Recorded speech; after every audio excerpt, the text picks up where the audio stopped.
மக்களே வணக்கம். இன்றைக்கி நம்ம தலைவர் ஜெயகாந்தன் அவர்களை பற்றி ஒரு சில செய்திகளை ஷேர் பண்ணிக்க போகிறோம்.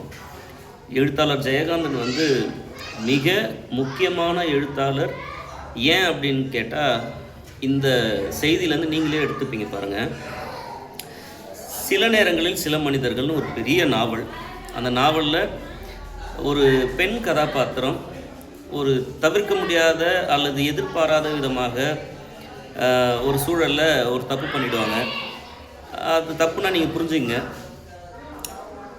பெற்ற தாய்க்கு இந்த செய்தி வரும்பொழுது ஊரறிய அந்த பொண்ணை அடித்து அவமானப்படுத்தி விட்டுருவாங்க. கிளைமேக்ஸில் அந்த பொண்ணு ஒரு ஒரு குடிகாரியாக மாறிடும். நல்லா சம்பாதிக்கும், கெத்தாக இருக்கும். இப்படி ஒரு கதை அந்த நாவலில். அக்னி பிரவேசம்னு ஒரு சிறுகதையில் கிட்டத்தட்ட இதே மாதிரி ஒரு சம்பவம் நடக்கும். அதில் அந்த தாய் அந்த பெண்ணை மன்னித்து விடுவாள்.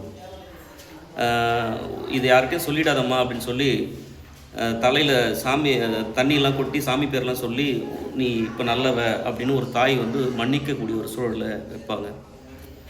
இந்த அக்னி பிரவேசம் சிறுகதையை முன்னாடி சொன்ன நாவலில் வர பெண் அந்த கதையை படிச்சுட்டு அவங்க அம்மா கிட்ட போயிட்டு அந்த சிறுகதையை தூக்கி போடுவாங்க. இது மாதிரி நீ என்னை மன்னிச்சிருந்தா என் வாழ்க்கை இப்படி கெட்டு போயிருக்காதுல்ல அப்படின்னு ஒரு செய்தியை வைப்பார் ஜெயகாந்தன் அவர்கள். அவரே ஒரு நாவல், அவரே அந்த சிறுகதையில் ஒரு விடயம் அப்படின்னு கிட்டத்தட்ட ஒரு 40 வருஷத்துக்கு முன்னாடி பெரிய புரட்சி செய்த ஒரு பெரிய எழுத்தாளர். வழக்கமாக பெண் கற்பு இதெல்லாம் ரொம்ப பொக்கிஷமாக பெருசாக புனிதமாக கட்டின அந்த கட்டுகளை எல்லாம் உடைத்தவர் பெரிய ஜாம்பவான். சரி, இது ஒரு பார்வை. இன்னொரு பார்வை பார்த்திங்கன்னா, ஒரு நான் இருக்கிறேன்ற ஒரு சிறுகதையில் ஒரு கால் நொண்டின்ற வார்த்தை பயன்படுத்தக்கூடாது. சரி, இந்த மாற்றுத்திறனாளின்னு வச்சுங்க, நொண்டின்னு சும்மா ஒரு புரிதலுக்காக அந்த கதையில் அப்படி வரும். அப்புறம் ஒரு பெருவியாதிக்காரர், இவங்க 2 பேரும் பேசிக்கிற மாதிரி. இந்த கால் முடியாதவர் நொண்டி தண்டவாளத்தில் மாட்டிக்கலான்னு போவார். அவரை காப்பாற்றி இந்த பெருவியாதிக்கார் அவருக்கு அட்வைஸ் பண்ணுவார், நானே உயிர் வாழ்ந்துட்டுருக்கேன்ப்பா அப்படின்னு. கடைசியில் இந்த பையனை தூங்க வச்சுட்டு அந்த உடம்பு முடியாத ஒரு பெருவியாதிக்கார் ட்ரெயினில் அடிபட்டு செத்துருவார்.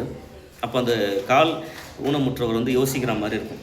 ஐயோ, என்கிட்ட இருந்த ஒரு கெட்ட தவறான எண்ணத்தை அவர்கிட்ட நான் கொடுத்துட்டு அவரை சாகடிச்சிட்டேன்னு வருத்தப்படுற மாதிரி அந்த சிறுகதை முடியும். அதில் அவர் சொல்ல வர வேண்டிய விஷயம் பார்த்திங்கன்னா, நம்மக்கிட்ட இருக்கக்கூடிய தவறான எண்ணங்களுக்கு அதுக்கு உயிர் கொடுத்துட்டிங்கன்னா ரொம்ப ஆபத்தாக போயிடும்.